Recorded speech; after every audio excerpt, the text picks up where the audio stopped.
Welcome to the Domestic Supply Chain Summit. Today, we are joined by Mitch Mitchell, the CEO at Tai Software. Thank you so much for joining us today, Mitch. Hey, thanks for having me, Mary. It's always a pleasure to be working with you and talking to you.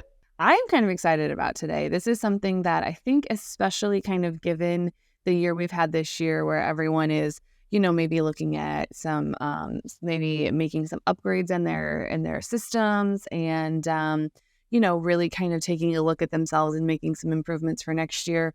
It's time for that time-honored debate of Mitch. Do we build a software or do we just buy one? Are you excited about this today? Oh, I love this topic. It's one that's near and dear to my heart, especially being a TMS provider for freight brokers. It's the build versus buy conversation is a real thing. I am very excited for your hot takes on this. Before we get too far into it, let's get some background on you and how you ended up at Tai. Yeah, so I got involved in TMS as a build process, really. I came in to build an LTL rating engine back in around 99, 98.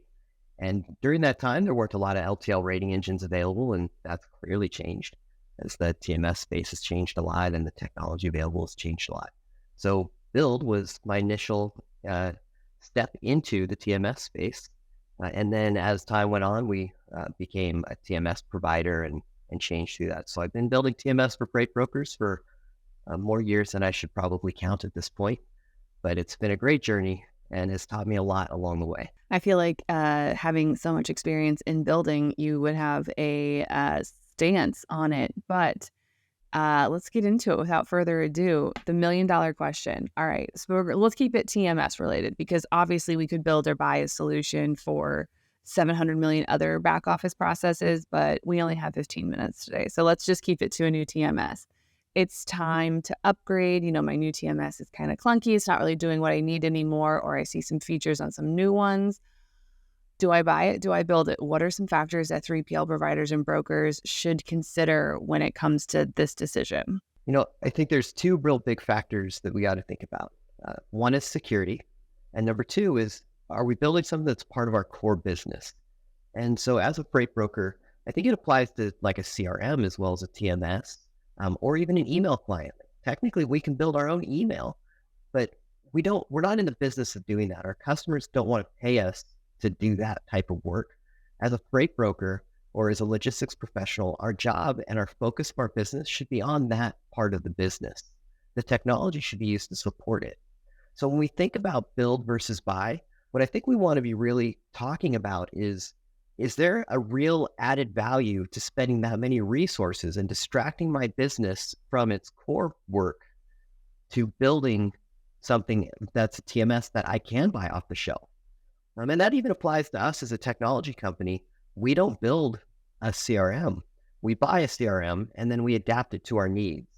And the reason we do that is because our customers don't want to pay us to build a CRM. They don't want to pay for a TMS that has a built-in cost of us building subscription management tools and email clients and all of these things that don't value them. We as a software company want to focus our time and energy on building products that help our customers. And as a freight broker, I think they should do the same thing. Focus your energy on building things and building your business in areas that benefit your customer, and then allow technology to come in to help you out and then supplement it. If you have something special you need, supplement your technology that you bought and shortcut that process. It will save a huge amount of money, time, energy, and pretty much everything else that we value in our businesses. I feel like that's kind of almost like the best of both worlds because I think something that sounds great because you're like, oh, well, like I can't find anything out there that 100% solves my needs. So I think I'm just going to build it. When instead you could go get the thing that solves like 80% of your needs and then just tweak a little bit of it or see if they can customize it. Because I think a lot of people forget that, to build something like a TMS, you have to figure out what you want it to do, what you want it to look like. And then you have to hire an entire team of developers, a whole bunch more staff to work on this. And then you also have to wait a year or two for them to completely build it out because last time I checked, you can't build a TMS in a day. That's right. Yeah, that's really well said, Mary. And that makes a big difference too, right? Being able to start from the 80%.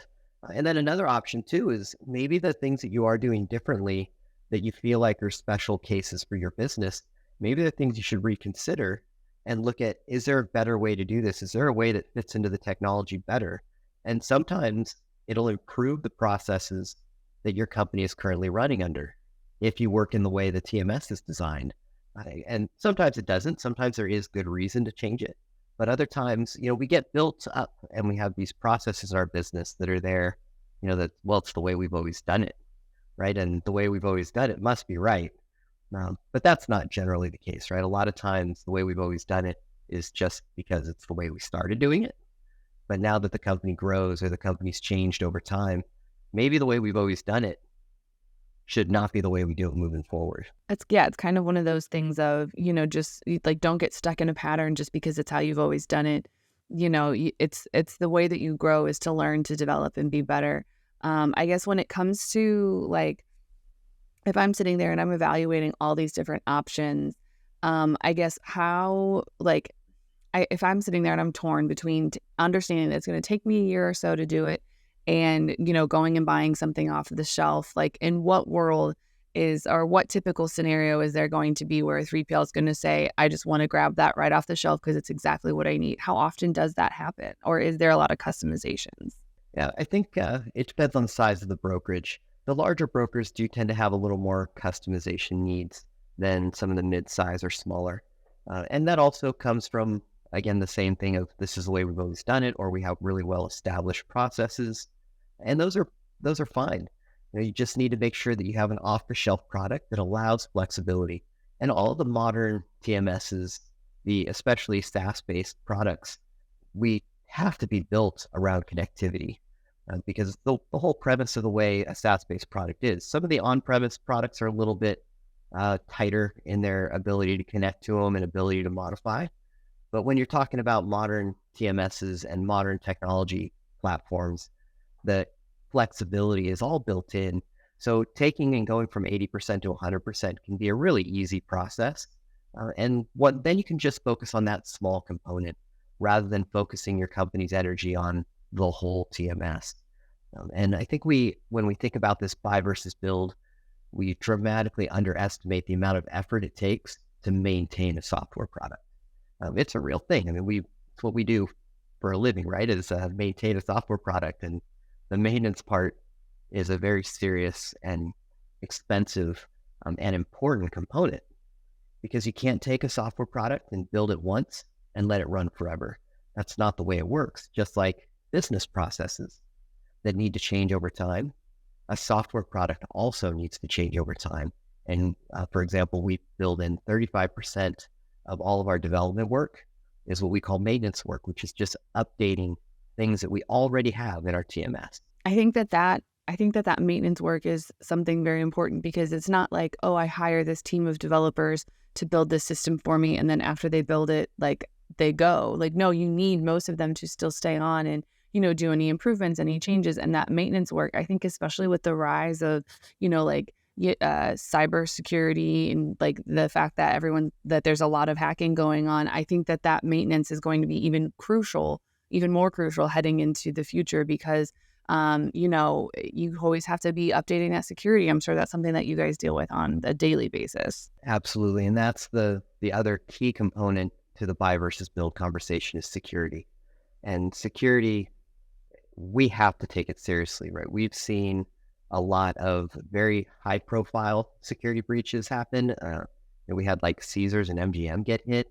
And those are companies that have a huge staff of security personnel, and they still got breached. We had Estes get breached, which who wanted to target Estes? They're a good sized company, but they're a logistics company. And so when we think, well, it's not going to happen to us, that's not the right way to think about it. We have to be on top of security all the time. And one of the things that we miss on the security topic as well is that even a small company or an on-premise product is still highly vulnerable. And the reason is the firewalls we use for our on-premise location, these are off-the-shelf products. And as an off-the-shelf product, it's a really easy thing for a hacker to say, like, oh, here's firewall version 3742, but there's 4 patches to it. And I know that there's 10,000 of those around the United States, or 100,000 of them. And once they know how to breach it, then they can go and target all of those and maybe they're going for a ransom attack of $10,000 or $5,000 or something small. But it's an easy pickings for them. They don't really care. They can do it in mass. And so if you think being on premise, like, well, because I'm just my own small shop, I don't have to worry about it. That's not a good way to think about security. We have to be on top of the security. We have to be paying attention all the time, no matter what size you are. And working with a SaaS product or working with a, a company that is a professional software provider, you should count on them and you should ask them, what does your security profile look like? How do you protect our data? What are you doing? And if they don't have a really good answer for it, you shouldn't work with them. We take security very, very seriously, and it's part of our job. It's our responsibility to do that. So what would a good answer for security look like, or even a bad answer? What would that, other than just like, yeah, don't worry, we take your security seriously. What would that good answer or a bad answer look like? Yeah, so some of the good answers should be around we test our vulnerability weekly. We have an expert level of, like, for example, at Tai, we work with a company called Cloudflare, and they're one of the leaders in security. They've had a few breaches too, by the way, but they're a leader in security in the industry. And so we have an enterprise agreement with them where we have security experts on call at all times. And we do that because we know that even if we had a security professional on our team, and we do, but if we had just our own team, they can't keep up with everything that the hackers are trying to do. You have to have resources. And so having a resource like that available, they're on call for us 24/7. We can reach them anytime. And then we have a team of top level experts ready to come in and help us resolve any issues. Now, that level of security and that level of vulnerability testing that we do with them, and we do twice a year reporting, and testing of our cybersecurity insurance and so forth. So all of these factors build out a security profile. And even as a small company, you need to be thinking about it because your insurance company, they sure are. I like that. I think that, I think it's going to be, that kind of brings up an interesting point that obviously we'll have to get into another time on, like, the role that insurance is going to play in the future with all of this cybersecurity. And that honestly is a really good answer. And I would have to agree that if someone is not that forthcoming or anything like that, maybe it's time to maybe not necessarily settle into that partnership, explore some other options. Yeah, and we have documents that we have to produce that show, like, if there's a breach of some kind, this is what we do. We also do that on another side, which is an interesting component to the buy versus build, as well as the on-premise versus cloud-based, is what happens when the power goes out, right? What happens if there's a blackout in the Northeast? What happens if there's some other kind of natural disaster? How does your infrastructure respond to that? Do you have to be worried about your TMS running, or are you going to be able to spend your time worried about how your team is dealing with it? And what we'd rather do is let you worry about, how am I going to manage my team? What am I going to do about the people that are involved to make sure their families are safe and they're home and that they're then able to resume the business, rather than worried about, well, is my TMS going to be alive? Is my infrastructure there? Like, let us worry about that part. You worry about your team, and it's a better balance, we think. Oh, absolutely. I think that's kind of something that nobody really thinks of when they're first shopping for a TMS. That's a fantastic point.